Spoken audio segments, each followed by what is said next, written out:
الحمد لله ذي الجلالة والصلاة والسلام على صاحب الرسالة وعلى آله وأصحابه ومجتهدي ملته أولي الأيدي والأبصار والنبالة. أما بعد فأعوذ بالله من الشيطان الرجيم. بسم الله الرحمن الرحيم. يا أيها الذين آمنوا اتقوا الله وكونوا مع الصادقين. صدق الله مولانا العظيم وبلغنا رسوله النبي الأمين الحبيب الكريم ونحن على ذلك لمن الشاهدين والشاكرين والحمد لله رب العالمين. سنیم من نعرے اللہ اکبر میزنم دم زدو بکرو عمر عثمان و حیدر میزنم. قادریم نعرے یا غوث اعظم میزنم دم ز شیخ احمد رضا خان قطب عالم میزنم. رضویم من نعرے یا اعلی حضرت میزنم دم ز شیخ حشمت علی خان فرد عالم میزنم.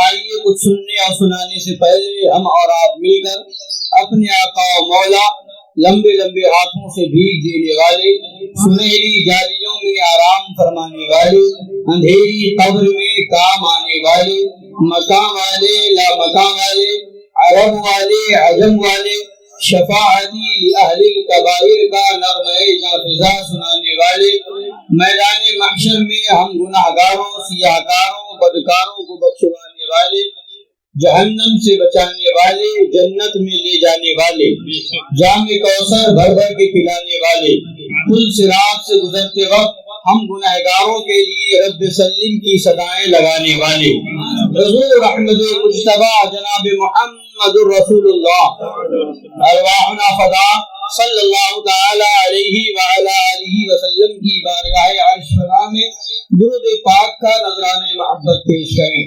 اللہم صلی علی سیدنا و نبینا و شفیعنا و حبیبنا مولانا محمد معدن الجود والکرم وآلہ الکرام و ابنہ الکریم و امتہ الکریمۃ و بارک وسلم. امام اہل سنت مجدد اعظم دین و ملت عظیم البرکت رفیع الدرجت آقائے نعمت دریائے رحمت امام عشق و محبت کنز الکرامت جبل الاستقامت حامی سنت ماحی شرک و بدعت قاطع کفر و ضلالت آیت من آیات اللہ معجزۃ من معجزات رسول اللہ سیدی آقائی مولائی ملجائی سرکار اعلی حضرت فاضل بریلوی رضی اللہ تعالی عنہ وارضاہ عنہ ارشاد فرماتے ہیں، لحد میں عشق رخ شہ کا داغ لے کے چلے. لحد میں عشق رخ شہ کا داغ لے کے چلے، اندھیری رات سنی تھی چراغ لے کے چلے. اندھیری رات سنی تھی چراغ لے کے چلے. اور فرماتے ہیں انشاءاللہ جنا بنے گی محبانے چار یار کی قبر. جنا بنے گی محبانے چار یار کی قبر جو اپنے سینے میں یہ چار بار لے کے چلے. جو اپنے سینے میں یہ چار بار لے کے چلے. اور یا رسول اللہ علیہ الصلوۃ والتسلیم تیرے غلاموں کا نقش قدم ہے راہ خدا. تیرے غلاموں کا نقش قدم ہے راہ خدا. وہ کیا بہک سکے جو یہ سراغ لے کے چلے. وہ کیا بہک سکے جو یہ سراغ لے کے چلے. اور پڑی ہے اندھے کو عادت کے شوربے ہی سے کھائے. پڑی ہے اندھے کو عادت کے شوربے ہی سے کھائے. بٹیر ہاتھ نہ آئی تو زاغ لے کے چلے. بٹیر ہاتھ نہ آئی تو زاغ لے کے چلے. اور فرماتے ہیں گلا نہیں ہے مرید رشید شیطان سے. گلا نہیں ہے ہمیں کوئی شکوہ نہیں ہے، گلا نہیں ہے. کس سے؟ مرید رشید شیطان سے. شیطان کے مرید رشید سے ہمیں کوئی گلا نہیں. اور مرید رشید کون ہے آگے سنیے. گلا نہیں ہے مرید رشید شیطان سے کہ اس کے وسعت علمی کا لاغ لے کے چلے. شیطان کے وسعت علمی کا لاغ لے کے چلے. شیطان یعنی کون ہے؟ رشید احمد گنگوہی، مرید رشید شیطان. رشید احمد گنگوہی کی کتاب ہے براہین قاطعہ، چھپوائی ہے اپنے شاگرد خلیل امبیڈوی کے نام سے. تو اس کے اندر لکھا کہ حضور پاک صلی اللہ تعالی علیہ وسلم کو وسعت علمی ہے، اس کی کوئی دلیل نہیں. معاذ اللہ. اور شیطان کے پاس وسعت علمی ہے، زیادہ علم ہے، اس کے لیے قرآن و حدیث میں دلیلیں ہیں. معاذ اللہ رب العالمین. یہ اس کے اندر لکھا. شیطان کی وسعت علمی کو ماننا، مگر نبی پاک صلی اللہ علیہ وسلم کے لیے کہتا ہے، اس میں لکھتا ہے کہ حضور پاک صلی اللہ علیہ وسلم کے لیے ماننا شرک نہیں تو کون سا ایمان کا حصہ ہے. معاذ اللہ.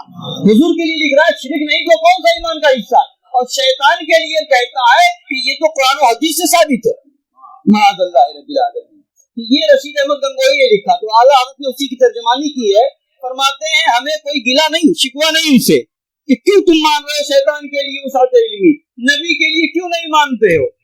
تو تمہیں دلیل نہیں نظر آتی قرآن و حدیث میں نبی پاک صلی اللہ علیہ وسلم کے وسعت علمی کے لیے، مگر ہم اہل ایمان ہیں جنہیں قرآن میں نبی کی عظمت کی بھی دلیل نظر آتی ہے، نبی کے اختیار کی بھی دلیل نظر آتی ہے، نبی کی شان و شوکت کی بھی دلیل نظر آتی ہے، نبی کے بے مثل اور بے نظیر ہونے کی بھی دلیل نظر آتی ہے، نبی کے علم غیب کی بھی دلیل نظر آتی ہے، وسعت علمی کی بھی دلیل نظر آتی ہے.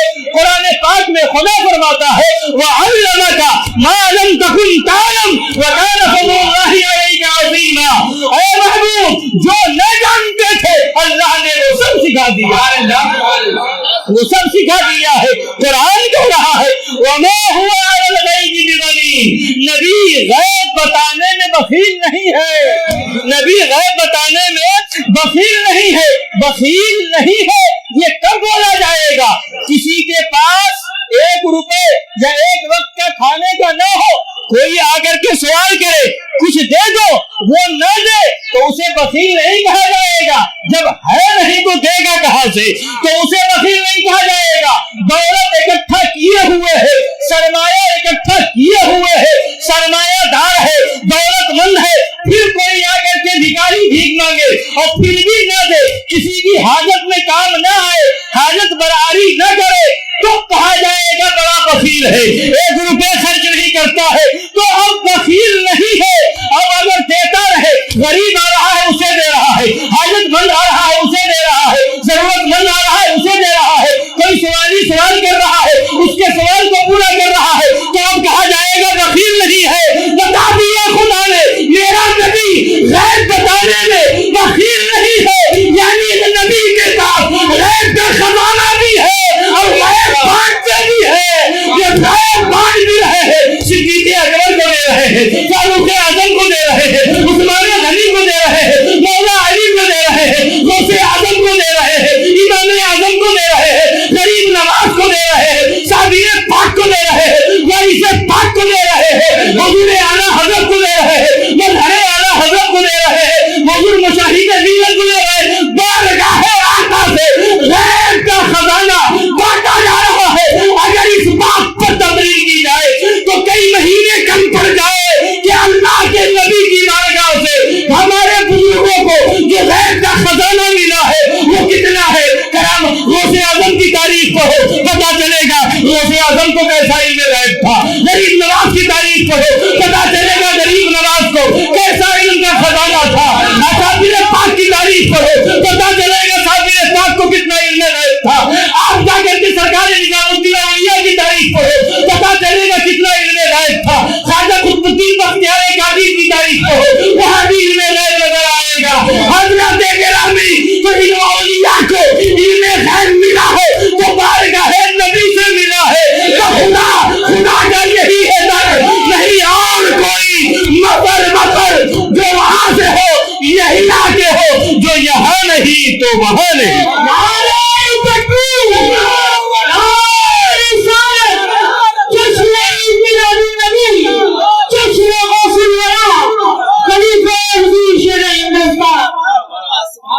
تو یہ تو تاریخیں بھری ہوئی ہے بزرگان دین کے علم غیب کے تعلق سے. تو یہ سب کہاں سے ملا؟ بارگاہ سرکار سے ملا، بارگاہ نبی سے ملا، تو پتہ کہ چلا نبی غیب بتانے میں بخیل نہیں ہے، نبی دے رہے ہیں، لینے والے پا رہے ہیں اور پانے والے پا رہے ہیں۔ جو محروم ہے وہ یہاں بھی محروم ہے، وہاں بھی محروم رہیں گے۔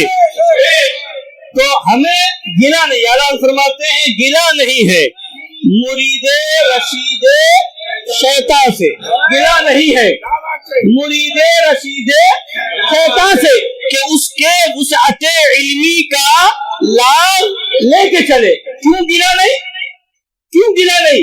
تو آگے جواب دیتے ہیں، اس لیے ہر ایک اپنے بڑے کی بڑائی کرتا ہے، ہر ایک اپنے بڑے کی بڑائی کرتا ہے۔ تم کو شیطان کے وسعت علمی کی دلیلیں مل گئی، نبی کے وسعت علمی پر دلیل نہ ملی۔ آؤ بارگاہ اعلیٰ حضرت میں آؤ، اعلیٰ حضرت کی کتاب پڑھو، الدولۃ المکیہ پڑھو، خالص الاعتماد پڑھو، فتاوی رضویہ پڑھو۔ علم غیب پر وہ دلائل و شواہد پیش فرمائے ہیں کہ عقل انسانی حیران رہ جاتی ہے کہ ایک ایسا بھی عالم ہے کہ 8 گھنٹے میں نبی کے علم غیب پر الدولۃ المکیہ بالمادۃ الغیبیہ اس طرح سے لکھ کر کے قوم کو دے رہے ہیں کہ آج کی تاریخ میں فاسٹ ٹائپر کمپیوٹر پہ بیٹھ کر کے ٹائپنگ کرتا ہے تو 8 گھنٹے میں ٹائپنگ نہیں کر پاتا۔ اعلیٰ حضرت اپنے قلم سے 8 گھنٹے میں الدولۃ المکیہ دے لکھ رہے ہیں۔ نعرہ تکبیر، نعرہ رسالت، اعلیٰ حضرت میدان حضور وغیرہ، اعلیٰ حضرت کشمیر روزے اعظم۔ تمہیں وسعت علمی پر دلیلیں نظر نہیں آئی اور علماء اہل سنت کی بارگاہ میں آؤ، اعلیٰ حضرت کی بارگاہ میں آؤ، مظہر اعلیٰ حضرت کی بارگاہ میں آؤ تو دلائل نظر آئیں گے۔ تو تمہیں نہیں دکھے، ہمیں دکھ رہے ہیں۔ تو اعلیٰ فرماتے ہیں وجہ یہی ہے ہر ایک اپنے بڑے کی بڑائی کرتا ہے، ہر ایک مغ بچہ مغ کا ایاغ لے کے چلے، ہر ایک مغ بچہ مغ کا ایاغ لے کے چلے۔ مغ کہتے ہیں شرابی کو، مغ بچہ شرابی کا بچہ، ایاغ کہتے ہیں وہ پیالہ جس میں شراب پی جاتی ہے، وہ شراب کا پیالہ، تو اس کو ایاغ کہتے ہیں، مغ کہتے ہیں شرابی کو۔ اگر باپ شرابی ہے تو بیٹے کے ہاتھ میں، بچے کے ہاتھ میں شراب کا پیالہ ہوگا، اگر باپ جواری ہے تو بیٹے کے ہاتھ میں پتا ہوگا، اگر باپ جو جیسا باپ ہوگا ویسا بچہ ہوگا، تو بچے کے ہاتھ میں دیکھ لو ہے کیا، اس سے اندازہ ہو جائے گا باپ کس طریقے کا ہے۔ حضرت گرامی، تو اگر چور باپ کا بیٹا ہوگا تو ہاتھ میں چور کا مال ہو، چوری کا مال ہوگا، اگر شرابی باپ کا بیٹا ہوگا تو ہاتھ میں شراب کا پیالہ ہوگا، اگر جواری باپ کا بیٹا ہوگا تو ہاتھ میں وہی پتا ہوگا۔ حضرت گرامی وقار، تو اگر شیطان کی اولاد میں ہے تو شیطان کا علم نظر آئے گا، اور نبی کا امتی ہے تو نبی کا علم نظر آئے گا۔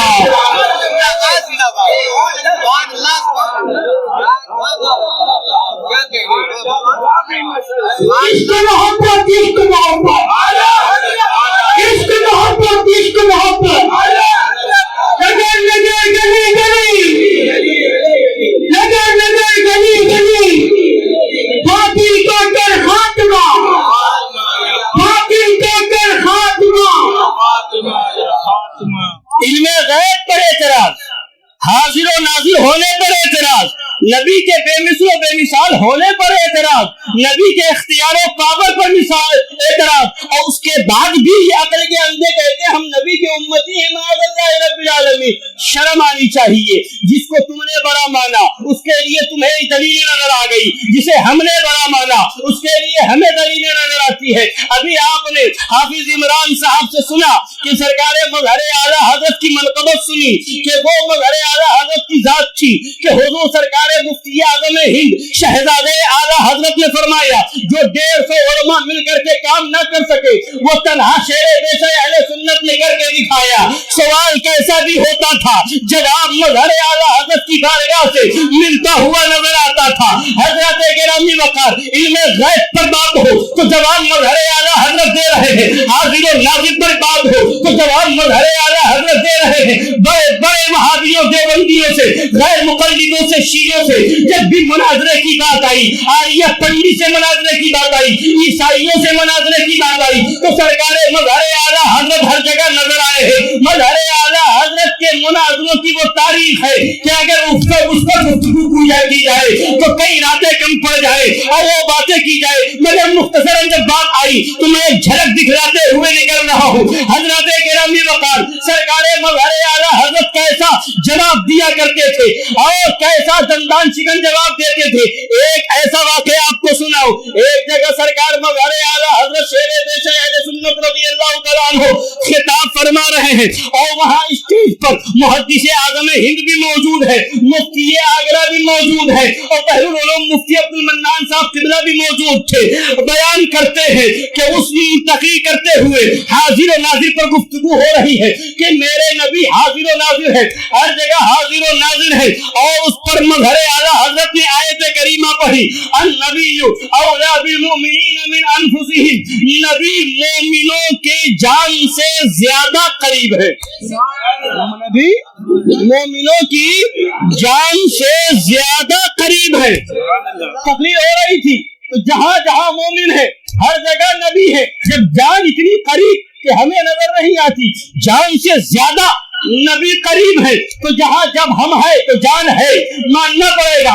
جان دکھتی نہیں, روح دکھتی نہیں, مگر ہم ماننا پڑے گا روح ہے, جان ہے. جبھی ہمارے اعضاء کام کر رہے, روح نکل جائے, جان نکل جائے تو پھر بدن کے ہر حصہ کام کرنا چھوڑ دے گا, اور جان سے بھی زیادہ نبی قریب ہے. تو جہاں جہاں مومن ہے وہاں وہاں نبی موجود ہے, وہاں وہاں نبی ہے. یہ تقریر ہو رہی تھی کہ مجمع سے ایک شخص کھڑا ہوا اور کہنے لگا مولانا آپ نے یہ آیت پڑھی ہے, آپ نے یہ بیان کیا ہے, مگر فرض کیجئے کہ ایسی بستی ہے جہاں مومن نہیں صرف کافر ہی کافر ہے, مشرک ہی مشرک ہے, ایمان والا کوئی نہیں ہے, تو پھر وہاں پر نبی کیسے حاضر و ناظر ہے؟ آپ نے تو کہا ہے, قرآن کی آیت میں ہے النبی اولا بالمؤمنین, مومنین کی جان سے زیادہ قریب ہے, مگر وہاں ایسی بستی جہاں مومن ہے ہی نہیں, کافر ہی کافر ہے, مشرک ہی مشرک ہے. مظہر اعلیٰ حضرت نے اشارہ کیا بیٹھ جاؤ, تمہارا جواب بعد میں دیا جائے گا. پھر اس کے بعد تقریر شروع فرما دی. پھر وہ کھڑا ہوا, نہیں مجھے جواب چاہیے, میرا جواب دیجیے. پھر وہ بیٹھ گئے, پھر کھڑا ہو گیا. پھر مظہر اعلیٰ حضرت نے دوسری بار بٹھایا, پھر وہ کھڑا ہوا تیسری بار. اب اسے رہا نہیں جا رہا تھا. اب مظہر اعلیٰ حضرت کی عادت کریمہ تھی کہ پہلی مرتبہ سوال میں جواب نہیں دیتے تھے. پہلے سوال ایک انسان کرے, پھر پان میں کھڑا ہو گئے, پھر پوچھے, پھر تیسری بار پوچھے, تب جواب دیتے. کیوں؟ لوگوں کی نظر کو, لوگوں کی توجہ کو اپنی طرف متوجہ کرنے کے لیے. پہلے خوب اچھی طرح سے وہ سمجھ تو لے کہ سوال ہو کیا رہا ہے. جب ایک بار میں آپ جواب دے دیں گے تو وہ اہمیت نہیں رہ جاتی ہے, مگر بار بار جب کوئی سوال کرے تو اس سوال کو دہرایا جاتا ہے تاکہ سوال سمجھ لو, تاکہ جواب سمجھنے میں آسانی ہو جائے. سوال سمجھ لو تو جواب سمجھنے میں آسانی ہو جائے. اب بحر العلوم مفتی عبد المنان صاحب قبلہ علیہ رحمہ کا بیان ہے, فرماتے ہیں کہ ہم لوگ اسٹیج پر بیٹھ کر کے سوچ رہے تھے کہ اب اس کا جواب کیا ہوگا. علماء بیٹھے اسٹیج پر, بیٹھے سوچ رہے ہیں اس کا جواب کیا ہوگا. ایسا تو نہیں کہ آج اعلیٰ حضرت کے ابو الفتح کے پاس کوئی جواب نہ ہو, بار بار بٹھا رہے, کیا مطلب. پھر جب باصرار وہ کھڑا ہوتا رہا تو حضور مظہر اعلیٰ حضرت نے فرمایا تیرا اعتراض یہ ہے کہ جس بستی میں کافر ہی کافر ہو, مشرک ہی مشرک ہو, مومن نہ ہو, تو وہاں پر حضور کیسے حاضر و ناظر. قرآن میں تو ہے بالمؤمنین من انفسہم, مومنین کی جان سے زیادہ قریب ہے, اور وہاں تمہارا اعتراض کافر ہی کافر ہے, تو وہاں پر نبی کیسے حاضر و ناظر ہے؟ یہ تمہارا سوال ہے. کہا ہاں میرا سوال یہی ہے جواب میں ارشاد فرمایا یہ بتا ہر انسان کافر ہو یا مشرک منافق ہو یا مرتد مومن ہو یا منافق ہر ایک کے ساتھ کم از کم 2 فرشتے تو ہیں کرامن کاتبین ہر ایک کے ساتھ ہے نا نیکی لکھنے والا فرشتہ اور بدی لکھنے والا فرشتہ یہ 2 فرشتے تو ہیں ہی اس کے علاوہ بھی اور کئی فرشتے رہتے ہیں حدیث پاک ثابت ہے مگر یہ 2 تو مشہور ہے یہ تو مانو گے تو اب جہاں تو کہہ رہا ہے کہ کافر ہی کافر ہے مشرک ہی مشرک ہے اب وہاں جب کافر ہے تو اس کے دونوں کندھے پر 2 فرشتے ہیں یا نہیں ہے کہا بالکل ہے فرمایا یہ بتا وہ فرشتے مومن ہے یا کافر وہ فرشتے مومن ہے یا کافر تو کہا فرشتے تو مومن ہے فرمایا یا فرشتے مومن ہے اور نبی مومنوں کی جان سے زیادہ قریب ہے قرآن نے یہ نہیں کہا جو مومن انسانوں میں ہے ان کی جان سے زیادہ قریب نہیں قرآن نے مومن کہا ہے مومن انسانوں میں ہو ان کی جان سے بھی زیادہ قریب ہے جنوں میں ہو ان کی جان سے بھی زیادہ قریب ہے اور فرشتے تو سب مومن ہے تو سارے فرشتوں کی جان سے زیادہ قریب میرا نبی ہے جہاں جہاں جن ہے وہاں وہاں میرا نبی ہے جہاں جہاں انسان ہے وہاں وہاں میرا نبی ہے جہاں جہاں فرشتے ہے وہاں وہاں میرا نبی ہے اب بتا کون سی ایسی جگہ ہے جہاں فرشتے نہ ہو بتا کون سی ایسی جگہ ہے جہاں جن نہ ہو بتا کون سی ایسی جگہ ہے جہاں انسان نہ ہو تو جہاں جہاں یہ پائے جائیں گے وہاں وہاں میرا نبی موجود ہے تو یہ ہے میرے نبی کی شان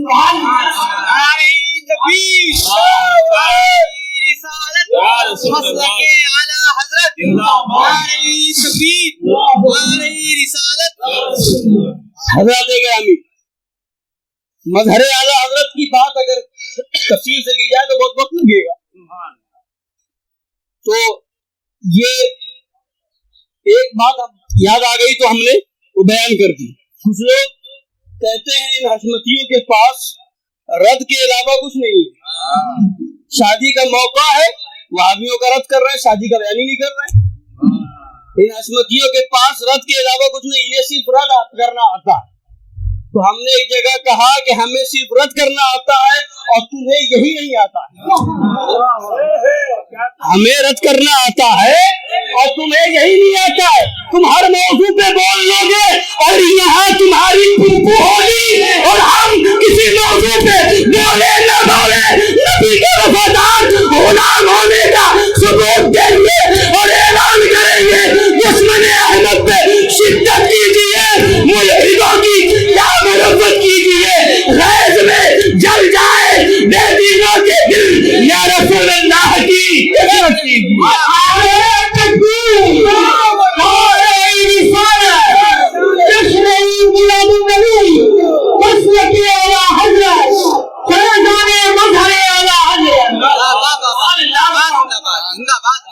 اور ایک بات اور بتاؤں رد کرنے کی جہاں تک بات ہے تو ایک بات اور بتاؤں علم دین حاصل کرنا فرض بتایا کس میں تقریر ہوتی ہے حقوق اولاد پر حقوق والدین پر حقوق زوجین پر پڑوسی کے حقوق پر اور اس کے علاوہ اصلاح معاشرہ پر ان اور بھی اس طرح کے موضوعات پر تقریریں ہوتی ہیں مگر بات یہ ہے کہ آپ فقہ کی کوئی کتاب اٹھا کر کے دیکھیں کہیں پر یہ نہیں لکھا ملے گا کہ حقوق والدین پر تقریر کرنا فرض ہے کہیں ایک پر دکھا دو حقوق اولاد پر تقریر فرض ہے کہیں دکھا دو حقوق زوجین پر تقریر فرض ہے یہ کہیں دکھا دو پڑوسی کے حقوق کو بیان کرنا فرض ہے یہ کہیں دکھا دو تجارت کے مسائل کو تقریروں میں بیان کرنا فرض ہے یہ مسئلہ کہیں بتا دو کہیں دکھا دو یہ مسئلہ کسی فقہ کی کتاب میں ہو مجھے یہ مسئلہ دکھا دو مسئلہ ملے گا مگر یوں ملے گا کہ جب بالغ ہو جاؤ تو تم پر فرض ہے تم جا کر کے حاصل کرو نماز کیسے پڑھی جائے گی؟ اگر مالک نصاب ہو گئے تو تم پر لازم ہے تم جا کر کے معلوم کرو زکات کتنی دی جائے گی، کب دی جائے گی، کیسے دی جائے گی اور کن کو دی جائے گی۔ اگر تم صاحب حیثیت ہو گئے ہو نہ تو تم پر حج فرض ہو گیا ہے، اب حج کے مسائل معلوم کرنا تم پر خود فرض ہے، معلوم کرو، سیکھنے کا حکم ملے گا۔ حج کا مسئلہ سیکھنا اگر فرض ہو گیا تو حج کا مسئلہ کے مسائل سیکھنا تم پر فرض ہے۔ اب کتاب پڑھ کے مسئلہ سیکھو، عالم کے پاس جا کر کے مسئلہ پوچھو اور عالم کی بارگاہ میں بیٹھ کر کے مسئلہ سیکھو، سیکھنا فرض ہے۔ اگر شادی ہونے جا رہی ہے اور والدین کے کیا نام ہے زوجین کے حقوق کیا ہے تو یہ تم پر لازم ہے، جا کر کے سیکھو کہ معلوم کرو، کتابیں پڑھ کر کے معلوم کرو یا عالم کی صحبت میں بیٹھ کر کے معلوم کرو۔ حضرات تجارت کرنے والے ہیں تو تجارت کرنے والے پر لازم ہے کہ وہ تجارت کے مسائل سیکھے۔ اگر وہ جس کام میں وہ کام کرتا ہے اس کام کرنے میں اس پر لازم ہے کہ وہ جا کر کے سیکھے۔ عالم پر یہ فرض نہیں بتائے، فرض نہیں قرار دیا گیا کہ عالم بتائے پکڑ پکڑ کے تجارت کرتے ہو اور مسئلہ سیکھو، یہ تم پر فرض ہے۔ حج کرنے جا رہے ہو اور مسئلہ بتائے، تم پر یہ فرض ہے۔ زکات دینے کے لائق ہو گئے ہو اور تمہیں مسئلہ بتا، یہ کہیں نہیں ملے گا۔ مگر اعلیٰ حضرت نے اپنی کتاب فتاوی رضویہ میں لکھ دیا کہ وہابیوں دیوبندیوں کا رد کرنا فرض اعظم ہے۔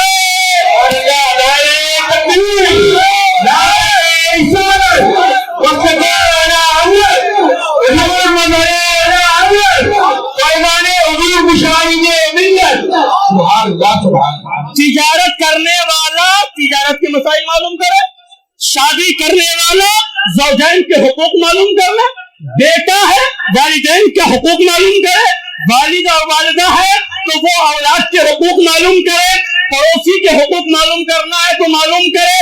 جو جس کام میں ہے جتنا اس کے اوپر ذمہ داری ہے، نماز اور بالغ ہو گیا نماز کے مسائل معلوم کرے، زکات دینے کے لائق مال اس کے پاس ہو گیا، مالک نصاب ہو گیا، زکات کے مسائل معلوم کرے۔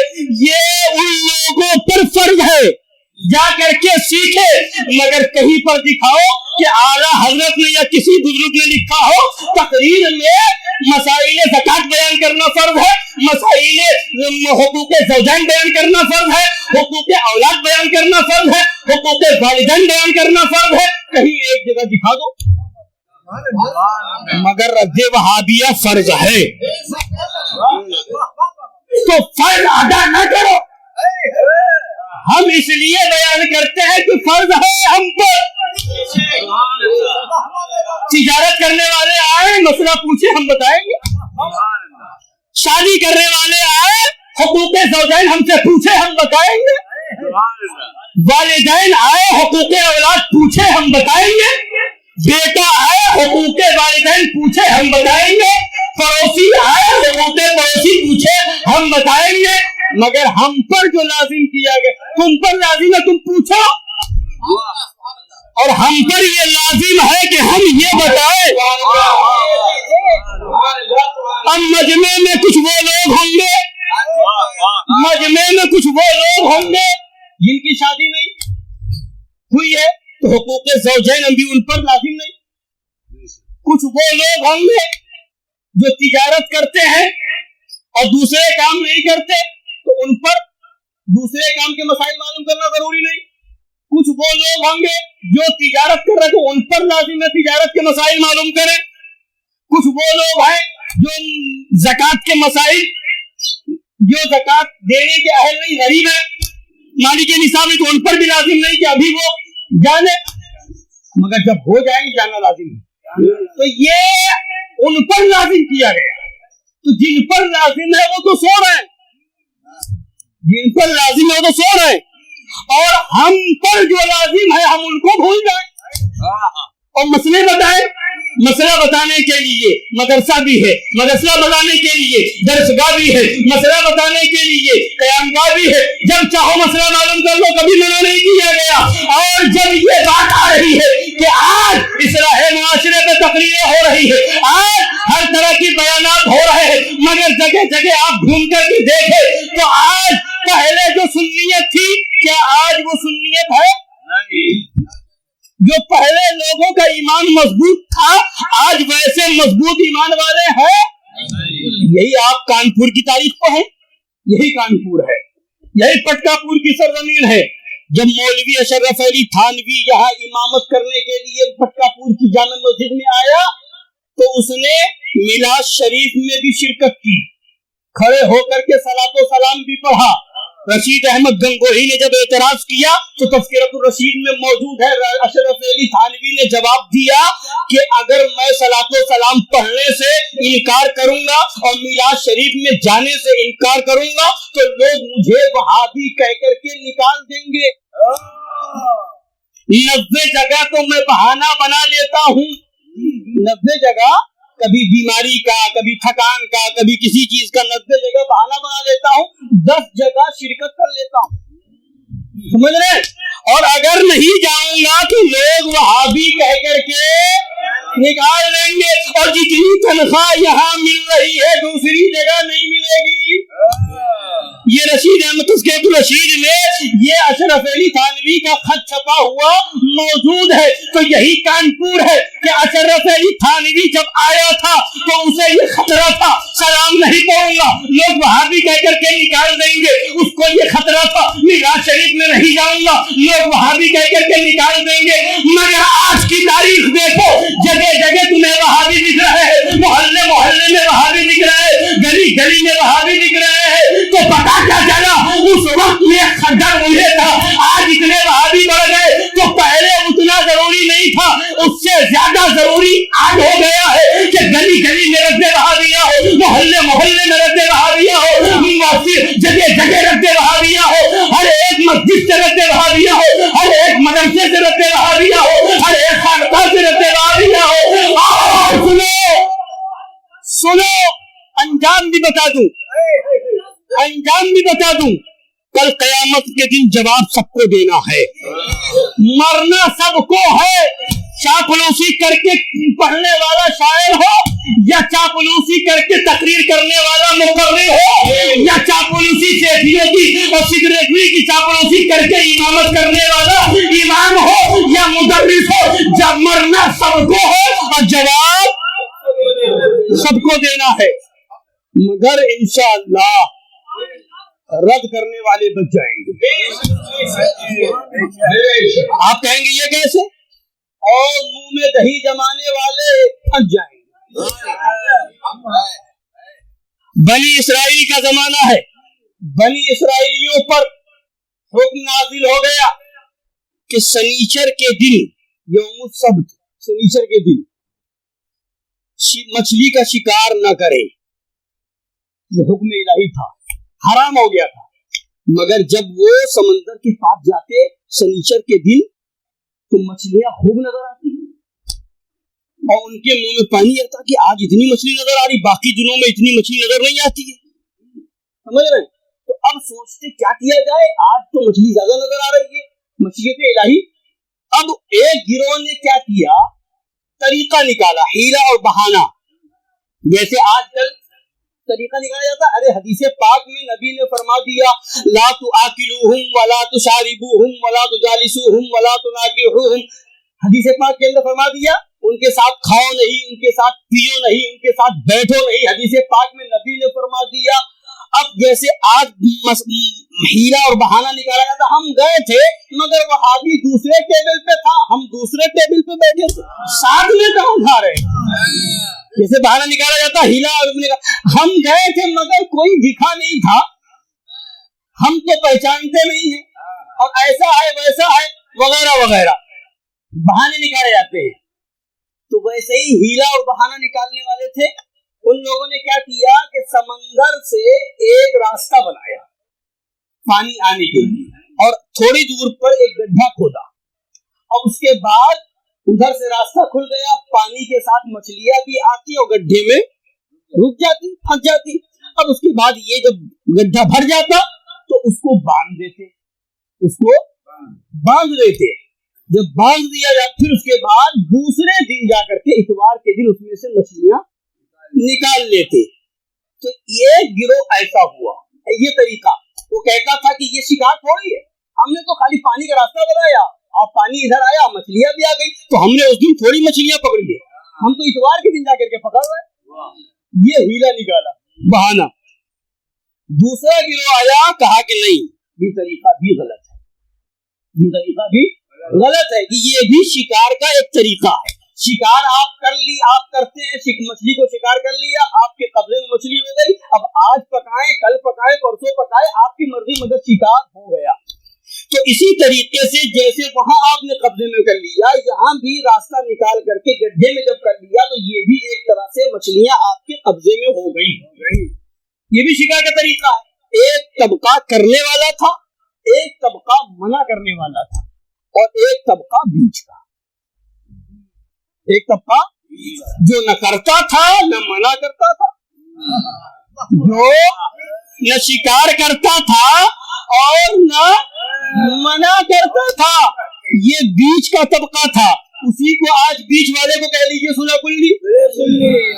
ہم تو سنی دیکھ کے جاتے ہیں, بلانے والا سنی ہے بس. اب وہاں وہابی آئے, دیوبندی آئے, ہم ذمہ دار تھوڑی ہیں. یہ مولویوں نے طریقہ نکال کر کے دیا ہے, بلانے والا سنی ہے, بلانے والے کو دیکھ کے چلے گئے, تو سمجھیے. تو اب بیچ والا تھا جو نہ کرتا تھا نہ منع کرتا تھا. ہاں, تو اب قرآن پاک کے اندر ہے, خدا بند قدوس کا عذاب آیا, وَقُلْنَا لَهُمْ كُونُوا قِرَدَةً خَاسِئِينَ. خدا نے فرمایا, خدا فرماتا ہم نے کہا ہو جاؤ دھتکارے ہوئے بندر, تو وہ سب بندر ہو گئے. اب اعلیٰ حضرت سرکار رضی اللہ تعالیٰ عنہ لکھتے ہیں فتاوی رضویہ شریف میں, اب بندر کون ہوئے؟ جو کرنے والے تھے وہ بھی بندر بنا دیے گئے, اور جو منع نہ کرتے تھے وہ بھی بندر بنا دیے گئے. کرنے والوں کا جتنا جرم ہے اتنا ہی دیکھتے ہوئے, طاقت رکھتے ہوئے منع نہ کرنے والے کا بھی جرم ہے. جو عذاب انہیں ملے گا وہ عذاب انہیں بھی ملے گا. اور جتنے لوگ منع کرنے والے تھے بندر ہونے سے بچ گئے. لہذا اے مولویوں سنو کان کھول کر کے, کل قیامت کا دن ہوگا. نبی کی حدیث ہے, میری امت میں بہت سے لوگ, میری امت کے علماء میں بہت وہ ہیں جو قیامت کے دن اپنی اپنی قبروں سے بندروں اور سوروں کی شکل میں اٹھائے جائیں گے. وہ کون ہے جو خاموش ہے, جب رد نہیں کرتے, لوگوں کو حضرات نہیں بتاتے, تو جب کل قیامت کا دن ہوگا, عذاب دیا جا رہا ہوگا, تو وہ بھی جہنم میں جائیں گے.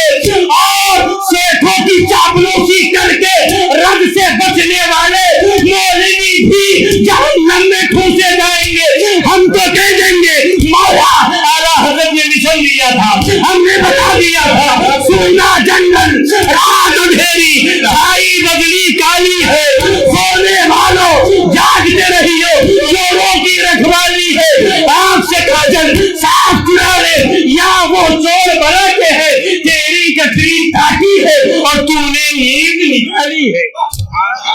سبحان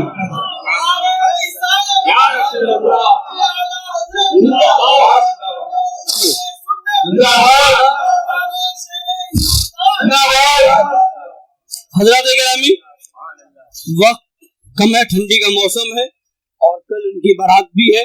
سب کو گھر کل ہی تو بارات ہے, تو اس میں سب کو کام بھی ہے. بس زیادہ بات نہ کر کے میں اعلیٰ حضرت سرکار کی کتاب لے کے آیا. اپنا کام ہے اعلیٰ حضرت کا فرمان پڑھ کر کے سنا دے, ماننا نہ ماننا یہ آپ کا کام ہے. یہ اعلیٰ حضرت سرکار کی کتاب الملفوظ شریف ہے. اس کے اندر اعلیٰ حضرت سرکار نے جلد حصہ چہارم میں صفحہ نمبر 3 کے اوپر جو فرمایا سنیے. ابھی میں نے کہا تھا نا کہ یہ سب چیزیں تو فرض نہیں مگر یہ فرض ہے. اعلیٰ حضرت سرکار سے کسی نے جب کہا تو اعلیٰ حضرت سرکار فرماتے ہیں, سرکار کا جملہ سنیے, فرماتے ہیں پہلے تلوار تھی, پہلے دور فاروقی میں, دور علوی میں, دور عثمانی میں, دور صدیقی میں اور دور حسینی میں پہلے جو ہے تلوار تھی, رد کی حاجت نہ تھی. وہ کام تلوار سے لیا جا رہا تھا, رد کی حاجت, وہ فیصلہ کرنے کے لیے فاروق اعظم کی تلوار ہوا کرتی تھی. فرماتے ہیں